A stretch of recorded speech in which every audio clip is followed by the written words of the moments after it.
नमस्कार, आप देख रहे हैं सचाड़ी न्यूज। अगर कोई सार्वजनिक संपत्ति को नुकसान पहुंचाता है तो उसकी निंदा होनी चाहिए। देखिए इस पूरी रिपोर्ट।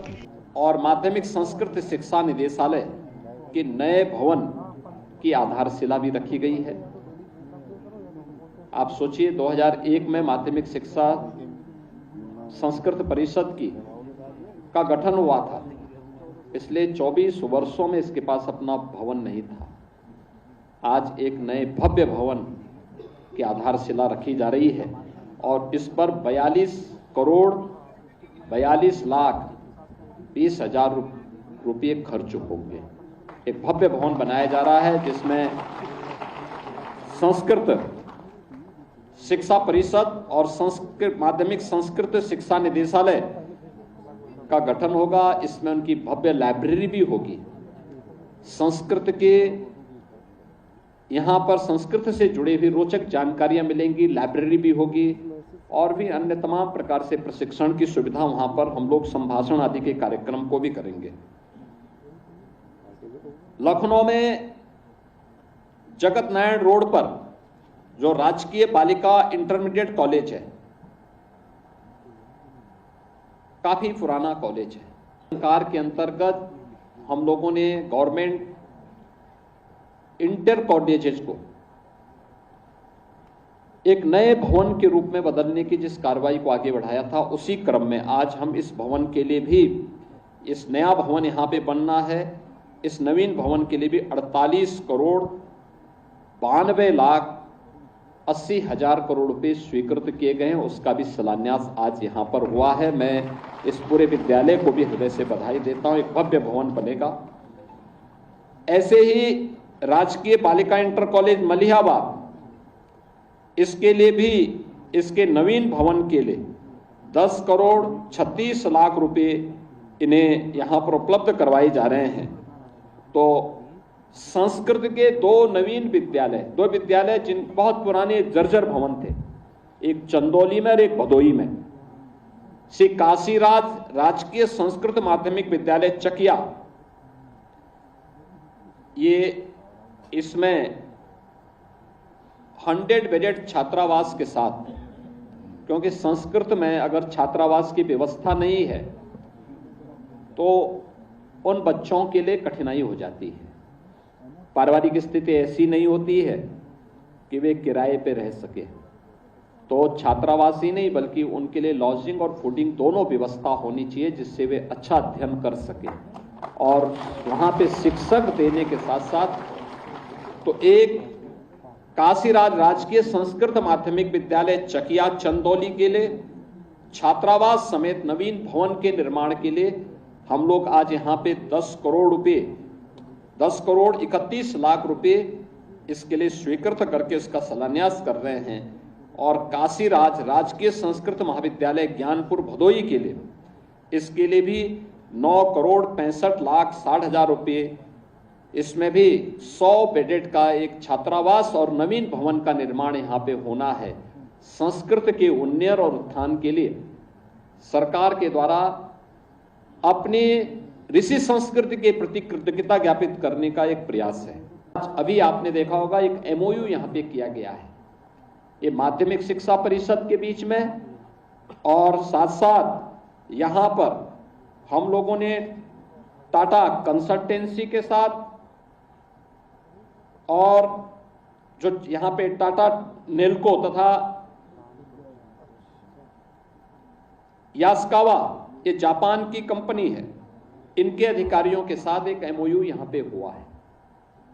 इस MOU के अंतर्गत माध्यमिक शिक्षा से जुड़े हुए जो विद्यालय हैं, पहले चरण में हम गवर्नमेंट इंटर कॉलेजेस को ले रहे हैं, यहां पे आधुनिक यानी शिक्षा के साथ साथ राष्ट्रीय शिक्षा नीति के अंतर्गत जो प्रधानमंत्री मोदी जी का विजन है कि हम परंपरागत शिक्षा के साथ साथ कुछ ऐसे स्किल डेवलपमेंट के कार्यक्रम को साथ साथ सीखें कि स्केल के साथ साथ स्किल हमें देखने को मिले। और इसमें खासतौर पर ड्रीम योजना के अंतर्गत design, robotics, electronics and additive manufacturing lab की स्थापना का कार्य इसमें होगा लगभग 162 करोड़ 72 लाख रुपए की लागत से कार्यक्रम चलेगा, जिसमें समग्र शिक्षा द्वारा इसको 77 करोड़ रुपए की धनराशि वहन की जाएगी और इसमें ज्यादातर शेयर ये उद्योग समूह के द्वारा 162 करोड़ 72 लाख रुपए इस पे लगाए जाएंगे। यानी ये ज्यादा पैसा वे लोग लगाएंगे, उसका एक छोटा सा शेयर सरकार उपलब्ध करवाएगी और बच्चों को हम आधुनिक तकनीक के साथ उनके स्किल डेवलपमेंट में योगदान दे पाएंगे। ये model hub and spoke model पर होगा। हब एंड स्पोक मॉडल का मतलब एक संस्थान में एक कार्यक्रम, ये लैब स्थापित होगी, उससे 3 संस्थान जुड़ जाएंगे जो वहां से ऑनलाइन इस ट्रेनिंग को लेंगे या उनको वहां फिजिकली भी उपलब्ध कुछ इस सुविधा हम उपलब्ध करवाने का काम करेंगे। और मुझे लगता है कि मैं इसके लिए आपका टाटा, नेल्को और यास्कावा के जो हमारे यहाँ पे अधिकारी गण आए हैं, इनको और माध्यमिक शिक्षा परिषद को इसके लिए मैं हृदय से धन्यवाद देता हूं कि इन्होंने उत्तर प्रदेश के नौजवानों को इस दिशा में आगे बढ़ने के लिए प्रेरणा दी है। यहां का नौजवान भी अपनी माध्यमिक शिक्षा स्तर पर ही उस स्तर का ज्ञान प्राप्त करेगा जो उसको बाद में तकनीकी शिक्षा के स्थलों में जानकारी भी कठिनाई से मिल पाती है। उसकी प्रारंभिक जानकारी और उसमें अपने आप ही ट्रेंड होकर के एक स्किल मैन पावर के रूप में अपने आप को स्थापित कर सकता है और वह छात्र आने वाले समय में प्रधानमंत्री मोदी जी के विकसित भारत अभियान का हिस्सा बनेगा। यह एक नया अभियान प्रारंभ किया गया है, एक नया अभिनव प्रयोग है। आज यहां पर जिन छात्रों को सम्मानित किया गया है, मुझे अच्छा लगा। पिछले 8 वर्ष में हम माध्यमिक शिक्षा की और उत्तर प्रदेश की स्कूली शिक्षा की तकदीर और तस्वीर को बदलने में सफल हुए हैं। याद करिए 2017 के पहले बेसिक एजुकेशन लगभग बंदी की ओर जा रहा था। लगातार छात्र संख्या में गिरावट आ रही थी, लगातार आ रही थी। माध्यमिक शिक्षा नकल का एक अड्डा बन गई थी। लोगों ने नकल के नाम पर एक धंधा प्रारंभ कर दिया था, एक नया व्यवसाय शुरू हो गया था नकल का।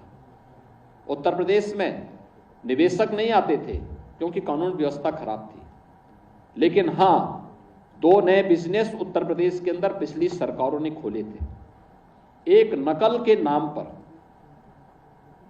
बाहर से थोक के भाव में लोगों को लाते थे, नकल के अड्डे संचालित होते थे, केवल वो फॉर्म भर लेता था, बाकी छात्रों को परीक्षा देने के लिए नहीं आना होता था, उनके नाम पे कोई और परीक्षा दे देता था।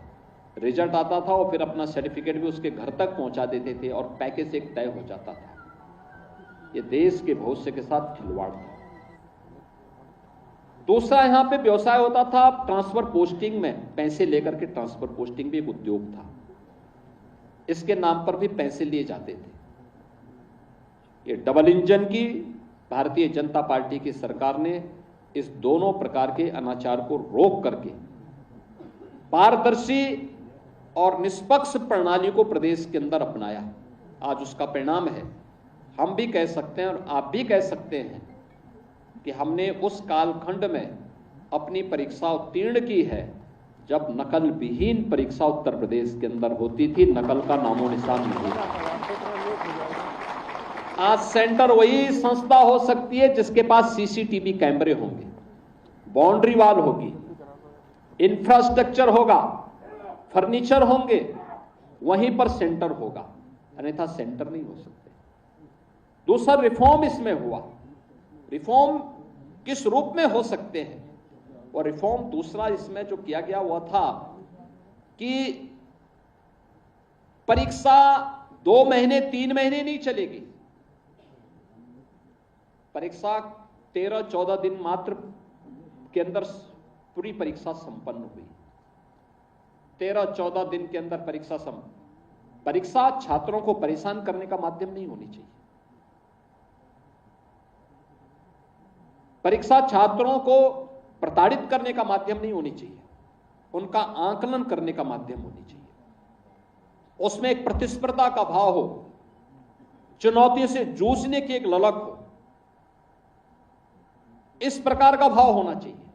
और उस भाव को विकसित करने में ये कम दिनों की परीक्षा ने महत्वपूर्ण भूमिका का निर्वहन किया है। नया उत्तर प्रदेश है, ये बीमारू राज्य से भारत का ग्रोथ इंजन बन चुका है।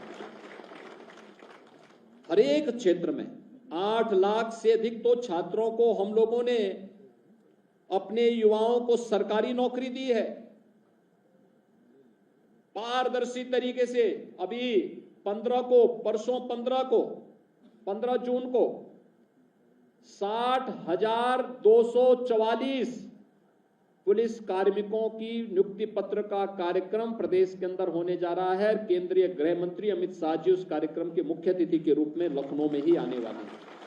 आप मुझे बताइए, 60,000 नौजवानों को एक साथ नियुक्ति पत्र मिलेगा और इसमें 60,000 में 12,000 से अधिक केवल बेटियां हैं। याद करिए, केवल 12,000 से अधिक बेटियां उसमें भर्ती हुई हैं। मैं जब 1947 से 2017 के बीच 70 वर्षों का आंकड़ा देखता हूं तो कुल 10,000 बेटियां भर्ती हुई थी और यहां एक ही बार में 12,000 से अधिक बेटियां भर्ती हो गई हैं। ये परिणाम दिखाता है कि सरकार में करने की इच्छा शक्ति होनी चाहिए।